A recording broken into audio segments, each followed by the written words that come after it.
જય સ્વામિનારાયણ. દાસના દાસ બનાવશોજી. મિત્રો, પ્રભુદાસભાઈના ટીનેજ સમયમાં જ્યારે થિયેટર અને ટીવી યુવાનોને ભટકાવી રહ્યું હતું, ત્યારે પ્રભુદાસભાઈએ પોતાના સ્વધર્મને પકડી રાખી અને એ ડાયવર્ઝનને માત આપી. ચાલો પ્રભુદાસભાઈ અને તેમના જીજાજી એટલે કે મણિભાઈ સાથેના આ પ્રેરક પ્રસંગમાંથી શીખીએ કે કેવી રીતે ડેસ્ટિનેશન પરથી ભટકી ના જવાય.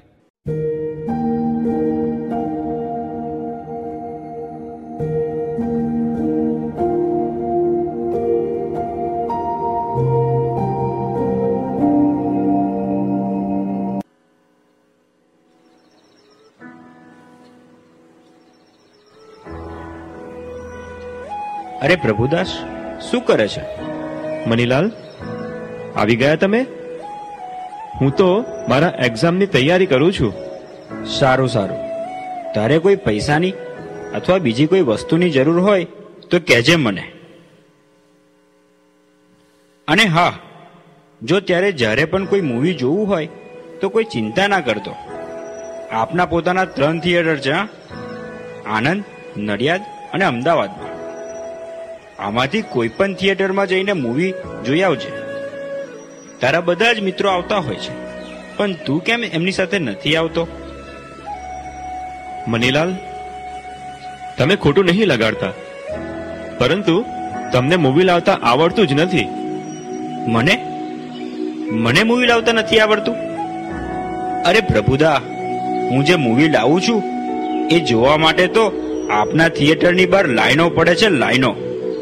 મનીલાલ, જો કોઈ તમે સારું મૂવી લાવશો તો હું પણ ચોક્કસ આવીશ.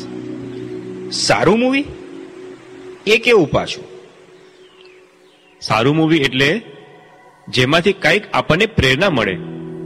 કોઈ એવા દેશના મહાન લીડરનું મૂવી હોય, કોઈ સામાજિક કે કોઈ ધાર્મિક મૂવી હોય તો હું ચોક્કસ આવીશ. બાકી પ્રેમના પ્રેમલીના મૂવી જે અપેક્ષાઓ વધારે એ મને ના ફાવે.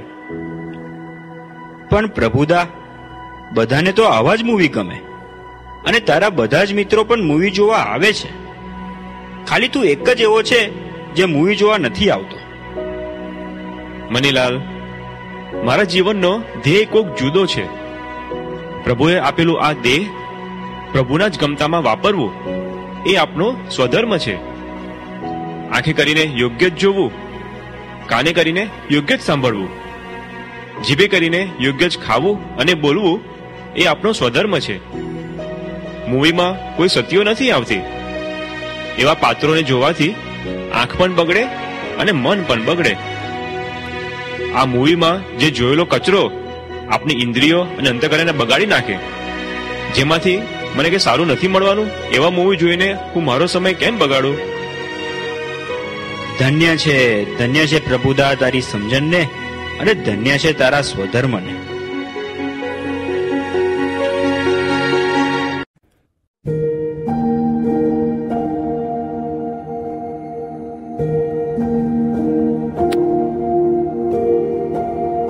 પ્રભુદાસભાઈ તો પ્રભુદાસભાઈ, આપણે જે સંવાદ જોયો એમાં પ્રભુદાસભાઈએ પોતાના સમયની ચોરી થવા જ ન દીધી.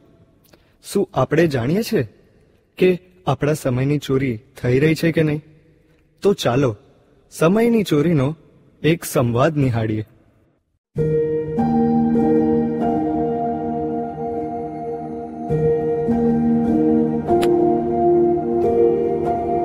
ફોન યુઝ કરવામાં શું વાંધો છે? બસ 5 જ મિનિટ. એક શાયરી આવી છે, મને હેલાએ મોકલી છે. જુઓ, હારો હજી બી ચેટિંગ કરે છે. ઉભો રે શિવા, ઘડીક ખમ. તે શાયરી જ હું કહું છું, ચાલ. ના કિસીને રોજ દિયા ના પ્રपोज किया, ना किसी ने रोज दिया ना प्रपोज किया, चॉकलेट तो दूर की बात है किसी ने इक्लेयर्स भी नहीं दिया.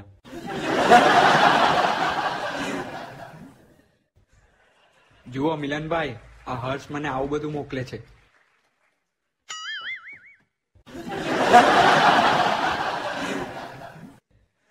ચાલો વાંચવા જઈએ, બહુ ટાઈમ પાસ થઈ ગયો. સારું થયું તમે આવ્યા, મારું કશું જ નથી વંચાયું. તમે બહુ સારા મિત્રો છો મારા. સાચી વાત છે શિવા, થેન્ક યુ ભાઈઓ.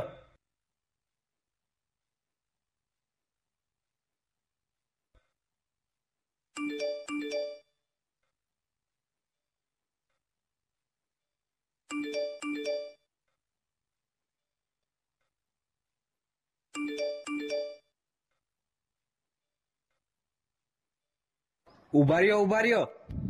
2 મિનિટમાં આવીએ અમે. ચાલ શિવા.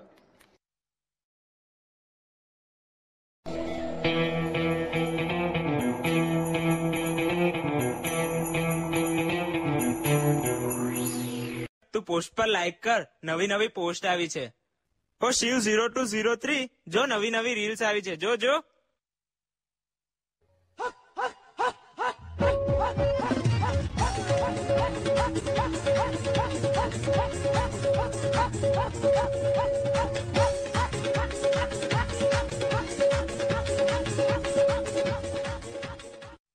फेसबुक का मतलब है जो फेस पसंद आए उसे तुरंत बुक कर दो.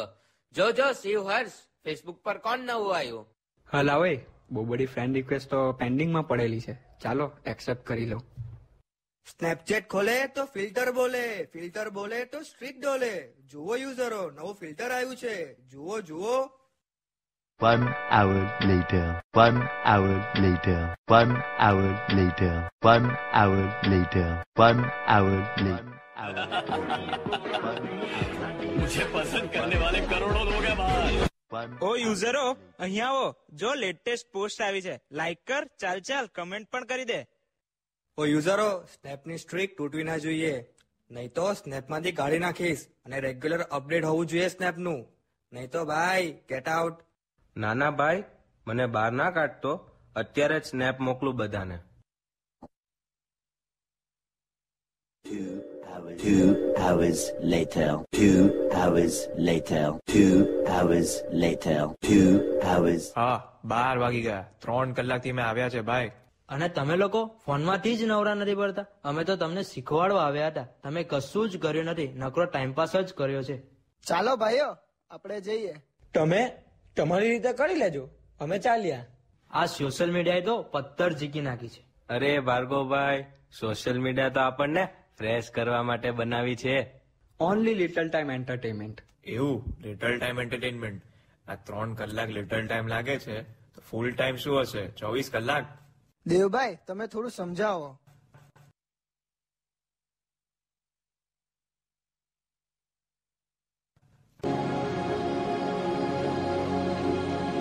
જો ભાઈઓ, 57% ભારતના લોકો સોશિયલ મીડિયા વગર રહી શકતા નથી. તમે જાતે જ વિચારો, નાની વાતમાં કે પ્રોબ્લેમમાં તમને ડિપ્રેશન આવી જાય છે ને. અમને ખબર છે કોવિડ-19 પછી એન્ટી ડિપ્રેશન પિલ્સના ધંધામાં 20% વધારો થયો છે. હા, આ બધા તમારા જેવા જ સોશિયલ મીડિયાના ગુલામ.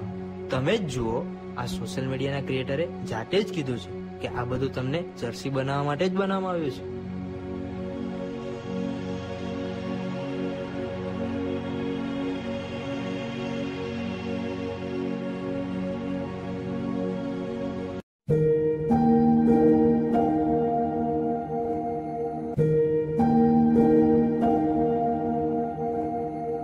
જોયું મિત્રો, આપણું પણ કાંઈ આવું જ થાય છે.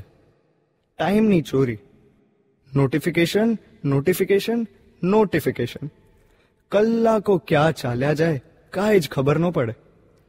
તો ચાલો મિત્રો જોઈએ આ આપણા ટાઈમનો ચોર છે કોણ.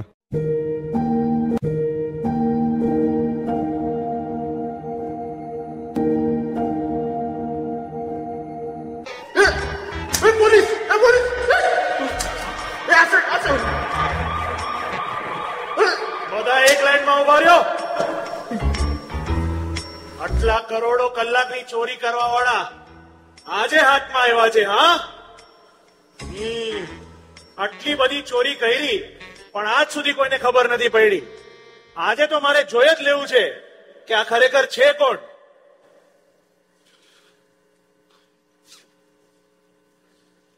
અલા યુટ્યુબ ધોકેબાજ, તને મેં રાત દિવસ જોડે રાખ્યો અને તે મારા ટાઈમની ચોરી કરી.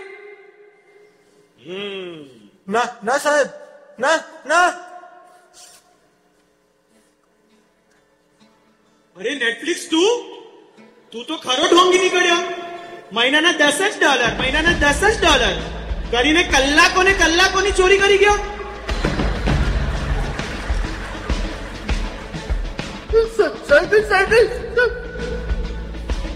अरे पबजी तू, मैं तेरे साथ गेम खेल रहा था, तू मेरे साथ गेम खेल गया.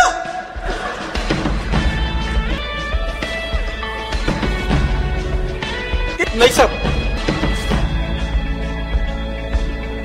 अरे इंस्टाग्राम તું તો તને આખો દિવસ રીલ જોયા જ કરતો તો મારી રીલ કાઢ નાખી. તમને લાગતું હશે બસ એટલા જ ચોર છે, પણ ના, આનો સૌથી મોટો ચોર એ અહીંયા છે. ધ ઓરિજિનલ વાઇલ્ડ એનિમલ, તમારો મોબાઈલ. અમને તો લાગતું હતું કે આ ચોર તો બહારનો છે, આ ચોર તો અંદરથી જ નીકળ્યો. તમને લાગતું હશે કે તમે આને વાપરો છો, પણ ના, ખરેખર આ તમને વાપરે છે.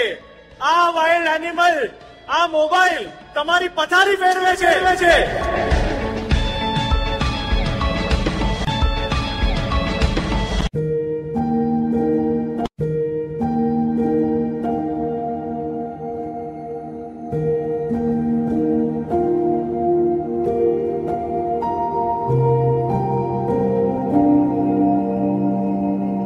Alert alert alert.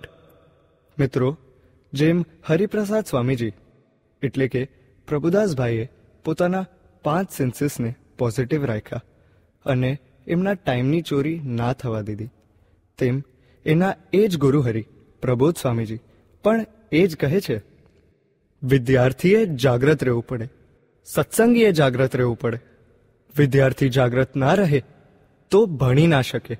ગુરુહરિ કહે છે, મોબાઈલ છે એ ડાયવર્ઝન છે. શું છે? ડાયવર્ઝન છે. કોઈ દિવસ તમને ડેસ્ટિનેશન પર નહીં પહોંચવા દે. ગુરુહરિ કહે છે કે ફોનનો ઉપયોગ કરવામાં ના નથી. જોવાનો મન થાય તો દરેકના ફોનમાં સ્વામીજીની સ્મૃતિઓ, વિડીયો અને સંતોની ગોષ્ઠી હશે. એને સાંભળવામાં અને દર્શન કરવામાં મોબાઈલનો ઉપયોગ કરીએ. Don't waste your time. એ ટાઈમ વેસ્ટ કરવાના બદલે ઇન્વેસ્ટ કરતા શીખીએ. ઇન્વેસ્ટ કેવી રીતે થાય? મોબાઈલમાં સ્વામીજીની સ્મૃતિઓ જોઈએ. એ સ્મૃતિ યાદ રહી જશે તો એ સ્મૃતિ આપણને કાંઈ પ્રેરણા આપશે. તો ચાલો આપણે બધા હરિહૃદય પ્રદેશના અક્ષર સૈનિક ગુરુહરિના ચરણે પ્રાર્થના કરીએ. હે ગુરુહરિ, આપે ઉચ્ચારેલી આ પરાવાણી અમારા જીવનમાં સાર્થક બને એ માટે આશીષ આપશોજી. જેમ આપ કહો છો, એ છે તો એ પ્લસ છે, એ છે તો એ પ્લસ છે, એ છે તો એ પ્લસ છે. જય સ્વામિનારાયણ. દાસના દાસ બનાવશોજી.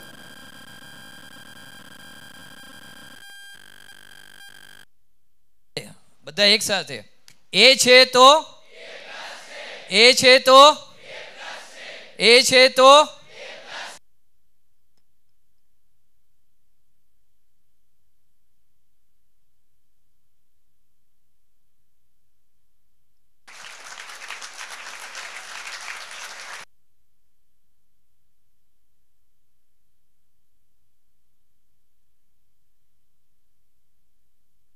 જોરદાર તાળીઓ આ દીકરાઓ માટે.